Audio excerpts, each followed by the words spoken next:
वो राम जी आज बालक बने हुए हैं।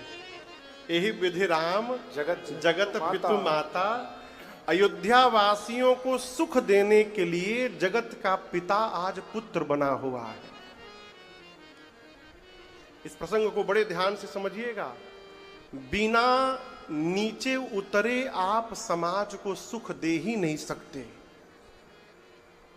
नीचे उतरना पड़ेगा, अभिमान के पहाड़ पर से अपने को नीचे उतारना पड़ेगा। बिना नीचे आए आप सुख नहीं दे सकते। गोस्वामी जी कहते हैं जगत के माता पिता हैं राम जी, लेकिन अयोध्या वासियों को सुख देना है तो देखिए नीचे पुत्र बन करके आए हैं। कौशल्या मैया ने कहा प्रभु अयोध्या में सबको आनंद मिल रहा होगा। अच्छा आप बताइए इस पंडाल में सबको आनंद मिल रहा है? आप लोग भाग्यशाली हैं, अयोध्या में सबको आनंद नहीं मिल रहा है। मां पूछी प्रभु किसको मिल रहा है? तो शंकर जी बोले जीन रघुनाथ चरण रति माने, तीन की यह गति प्रकट। भगवान शिव कहते हैं जो रघुनाथ जी के श्री चरणों में प्रेम करता है उसी को भगवान की लीला में आनंद प्राप्त होता है। यहां आप लोग इतने लोग कथा सुन रहे हैं, जिसका भगवान में जितना अधिक प्रेम होगा उसको कथा में उतना अधिक आनंद प्राप्त होगा।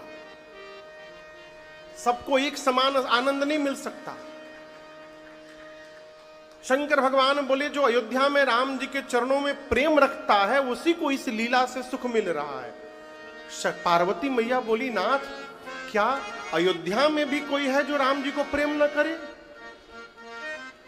शंकर जी बोले है ना, अयोध्या में भी एक है जो राम जी को प्रेम नहीं करती है। आप जानते हैं वो कौन है? नाम मंथरा मंदमती चेरी कैकेयी। मंथरा नाम है, कैकेयी जी की दासी है, वो राम जी को प्रेम नहीं करती। और जहां जहां राम राम राम राम होता है उसको सुन के उसको जलन हो जाती है, जल जाती है, भुन जाती है, उसको सुख नहीं मिलता। और आपको मैं बताऊं जीवन के सबसे बड़े दुख का कारण है बंधन। ये बंधन क्यों होता है? भगवान से विमुख होने के कारण। कई लोग कहते हैं महाराज जो भगत होते हैं उनको इतना कष्ट क्यों मिलता है? अभी आज लोग मिले, बोले महाराज हम लोग दुर्गा जी की मंदिर का प्राण प्रतिष्ठा किए, मूर्ति का प्राण प्रतिष्ठा किए दुर्गा जी का, उसके बाद पिताजी को लकवा मार गया। माई सेवा करने गई, माई को लकवा मार गया। जब से मंदिर की स्थापना किए तब से विपत्ति आ गई है महाराज जीवन में। हमने कहा पहले तो ये कहना बंद करो कि जब से मंदिर की स्थापना की हो तब से विपत्ति आ गई है। अरे विपत्ति बहुत बड़ी थी, मंदिरवा स्थापना कर दिए तो छोटे में निकल रही है। इसको बंद करिए कहना। भारत में सबसे कठिन कोई परीक्षा है तो IAS IPS की है। ठीक बोल रहा हूं ना? सबसे कठिन जो परीक्षा है उस परीक्षा को अमीर घर के बेटा बेटी भी दे सकते हैं, गरीब का बच्चा भी दे सकता है। बहुत कठिन है, लोग सालों प्रयास करते हैं, नहीं होता, किसी किसी का होता है। लेकिन जो वो परीक्षा पास कर लेता है ना उसके पूरे जीवन का कायाकल्प हो जाता है। जो झोपड़ी में बैठा बच्चा है वो IAS अधिकारी बन जाए तो उसके पूरे जीवन का दुख समाप्त हो जाता है और वो नीचे से शिखर पर पहुंच जाता है। मैं तो बार बार कहता हूं जीवन में जब कष्ट आ रहा हो, दुख आ रहा हो, तो ये मान के रखिए कि भगवान जीवन की सबसे कठिन परीक्षा में आपको बिठाए हैं, क्योंकि वो आपको शिखर पर पहुंचाना चाहते हैं। इस परीक्षा को पास करिए, शिखर पर पहुंचिएगा। रोना नहीं है, जूझिए उससे। कहां जाइएगा भाग करके? एक जैन महात्मा थे, बड़े प्रसिद्ध महात्मा, पैदल चलते थे।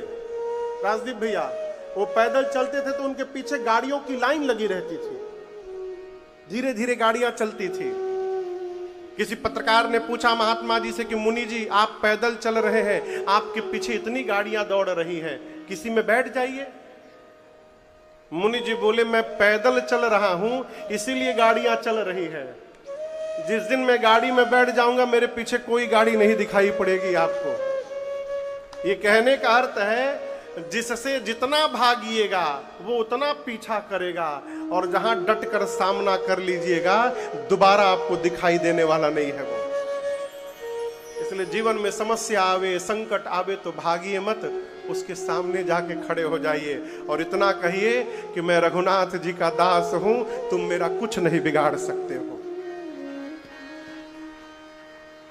यहां शंकर जी कहते हैं कि रघुपति विमुखा जतन कर कोरी। कोरी मने करोड़। भगवान से विमुख होकर 1 करोड़ उपाय करिए, यत्न करिए। कवना सकै भव बंधन छोरी। कौन आपका भव बंधन छोड़ा देगा? कोई नहीं छुड़ा पाएगा, कोई नहीं छुड़ा पाएगा। और मजे की बात आपको बताऊं, हमको आपको लगता है ना कि माया हम लोगों को पकड़ ली है लेकिन सत्य है नहीं, हम ही लोग माया को पकड़ के बैठे हैं। माया ने नहीं पकड़ा है, हम लोगों ने माया को पकड़ा है। इसका पता कैसे चलता है? जब हम भगवान के सन्मुख हो जाते हैं। इसलिए शरीर से सन्मुख नहीं होना है, मन से सन्मुख होना है। शरीर से व्यापार करते रहिए, नौकरी करते रहिए, खेती करते रहिए, और मन को परमात्मा में लगा के रखिए। आप कभी भी फंसेंगे नहीं, निकलते जाइएगा। शंकर भगवान कहते हैं देवी, जिस माया ने पूरे जगत को फंसाया है वो माया केवल राम जी से डरती है, भगवान से डरती है। सो माया प्रभु सो भय भाखे। इसलिए कुछ मत करिए, केवल चतुराई का त्याग करिए, मन से, वचन से, कर्म से, और भगवान का भजन करिए। मन क्रम वचन छाड़ी चतुराई, भजत कृपा करे हई। चतुराई समझ रहे हैं ना? बोलिए। अच्छा, आप में से कौन कौन चतुराई करता है? एवं 1-2 लोग हाथ उठाए हैं। चतुराई क्या है? कथा के पंडाल में बैठकर मोबाइल में मिस्ड कॉल चेक कर रहे हैं। अब मजे की बात तो देखिए, फोनवा उठाकर बोलते हैं फोन रखो, कथा में बैठे फोन रखो। अरे जब यही बोलना था तो उठा क्यों रहे हैं? बहुत आवश्यक है तो प्रणाम करके बाहर जाइए, बात करके आके फिर बैठ जाइए। ये चतुराई है। हमारा शरीर जहां पर है, यदि हमारा मन वहां नहीं है तो ये मन की चतुराई है। कई लोग तिलक इसलिए लगाते हैं कि लोग जाने कि हम भी भगत हैं। माला जपने बैठते हैं, मैं तो देखा हूं आंख से, इसलिए बता रहा हूं।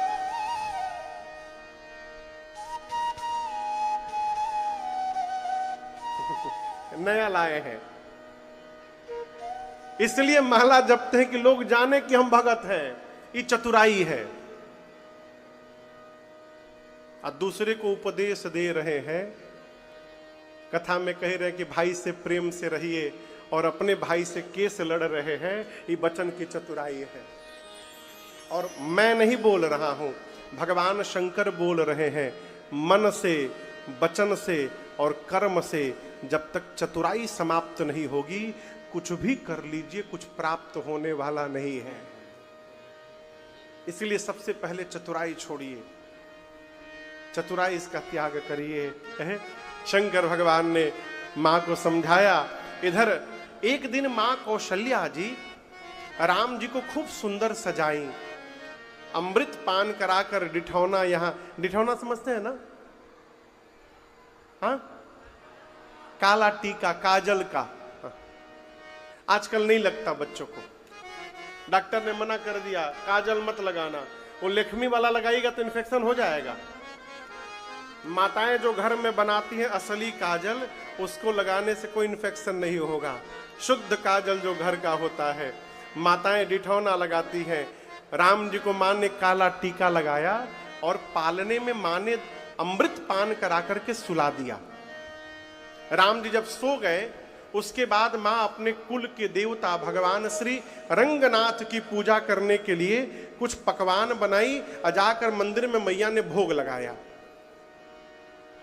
भोग लगाते समय देखना नहीं चाहिए बाबूजी, भगवान को जब भोग लगाते हैं ना तो देखना नहीं चाहिए। कई लोग उसी में आइटम देखते हैं, आज कौन कौन आइटम बना है भोगवा में। आंख बंद कर लेना चाहिए, पर्दा लगा देना चाहिए। मां ने पट बंद किया। अब भोग लगाने के बाद मां ने जैसे पट खोला, क्या देखा?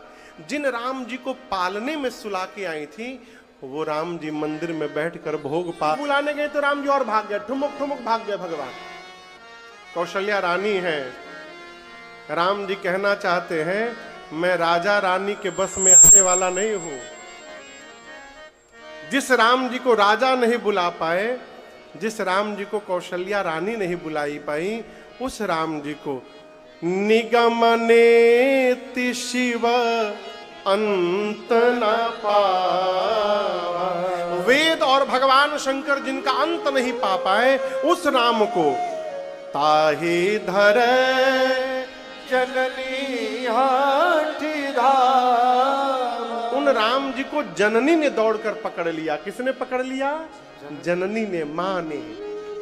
राम जी कहते हैं, राजा रानी बनकर मेरे साथ मत लगिए, माता पिता बनकर मेरे साथ लगिए।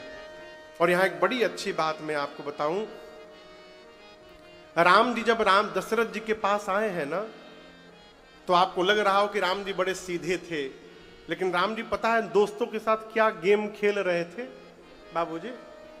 भाइयों के साथ, मित्रों के साथ बैठे थे। सबके सामने एक बाल्टी धूल रखा गया था, एक बाल्टी। और गेम क्या था कि जो सारा धूल अपने ऊपर जल्दी छिड़क लेगा वो जीत जाएगा। जिस समय राम जी आए हैं, पूरे धरती के धूल में सने हुए हैं, उसी रूप में राम जी आए। आपका लड़का यदि धूल में, मिट्टी में, कीचड़ में सन कर आए, आप क्या करिएगा? गोदी उठाइएगा?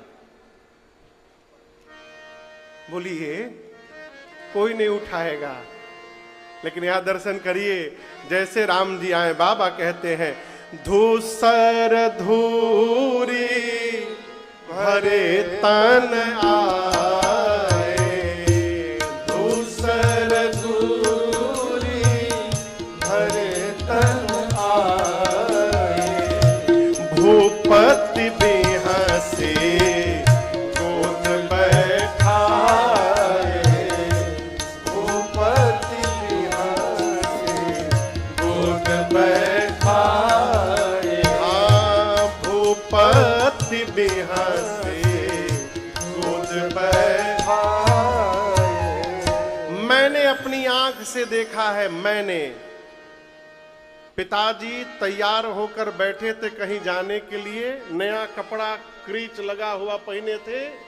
उनका बेटा 5 साल आकर खुशी से लिपट गया, उनका कपड़ा बिगड़ गया, बेटे को चाटा मार दी, कपड़ा बिगाड़ दिया मेरा। दशरथ जी से महंगा कपड़ा पहनते हैं क्या आप? है? राम जी धूल में सन कर आए, महाराज देखे ठहाका मारे और राम जी को उठाकर महाराज ने गोद में बिठा लिया। माई बाप, ये हमको आपको तय करना है। हमारे जीवन की प्राथमिकता हमारी संतान है कि हमारा वस्त्र है, ये हमको निर्णय करना है। वस्त्र के आगे हम बच्चों को तमाचा मार रहे हैं। बच्चे भूलते नहीं हैं, जीवन भर याद रखते हैं। इसलिए उनसे जाकर पूछो जिनके पास संतान नहीं है, बच्चे की पीड़ा क्या होती है। बच्चों को दुलार करिए, प्रेम करिए। और मेरी एक प्रार्थना है आपसे, भाई कोई हो तो बुरा ना मानिएगा, आई एम सो सॉरी। कई घरों में ना, बड़े लोगों के घर में, ये बीमारी छोटे घर में नहीं है भैया, बड़े बड़े लोगों के घर में है। I am so sorry. बोलूं? कितना भी पैसा क्यों ना हो जाए, बच्चों को पालने के लिए मेड मत रखा करिए।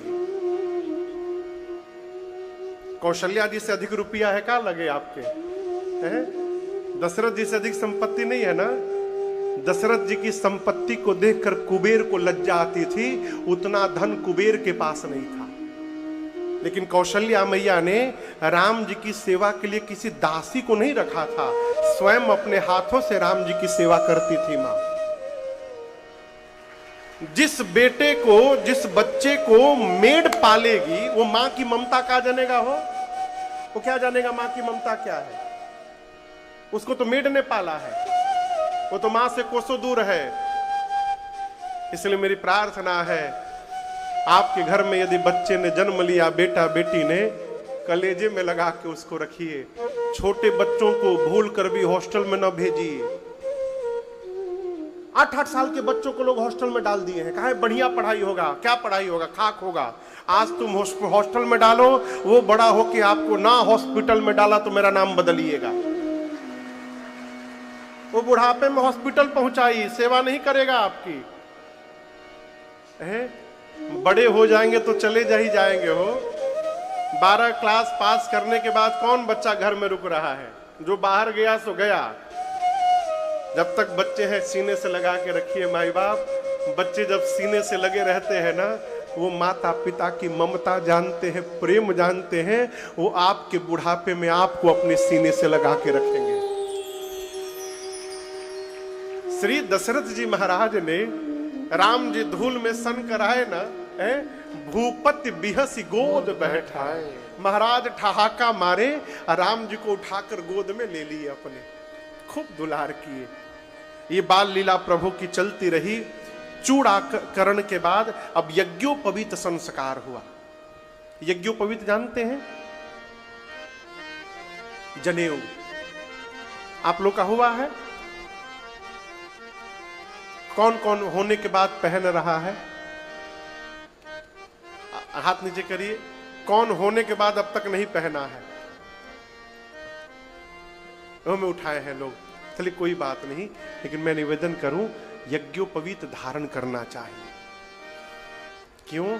ये हमारी संस्कृति है। और जो मनुष्य अपनी संस्कृति नहीं बचा पा रहा है, वो मनुष्य कहलाने का अधिकारी भी नहीं है। अपनी संस्कृति बचाइए।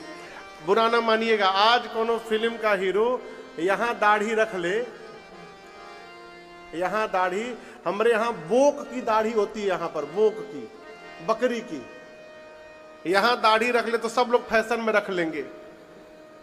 लेकिन शिखा बोलिए रखने के लिए, महाराज शिखा से क्या होगा? शिखा, कोई भी पूजन करिए तो पंडित जी कहते हैं शिखा बंधनम कुरियात, शिखा बांधिए। अब यजमान का शिखे नहीं है तो बांधे का? तो पंडित बोले छू दीजिए। छूने से क्या होता है? शिखा सूत्र धारण करिए। कौन क्या कहेगा कहने दीजिए। कहने के लिए बहुत लोग कहते हैं, अपने आनंद में रहिए, मस्त रहिए मस्ती में, आग लगे चाहे बस्ती में, अपने आनंद में रहिए। यज्ञोपवीत संस्कार हुआ और उसके बाद राम जी पढ़ने गए। गुरु गृह गए पढ़न रघुराए, अल्प काल विद्या सब आए। गुरु गृह पढ़न रघुराए, अल्प काल विद्या सब आए। प्रात काल उठ के रघुनाथा, मात पिता गुर नावहि माता। अनुज सखा संग भोजन करही, मातु पिता आज्ञा अनुसरही। वेद पुराण सुनहि मन लाए, आप कहीं अनुजन समुदाय।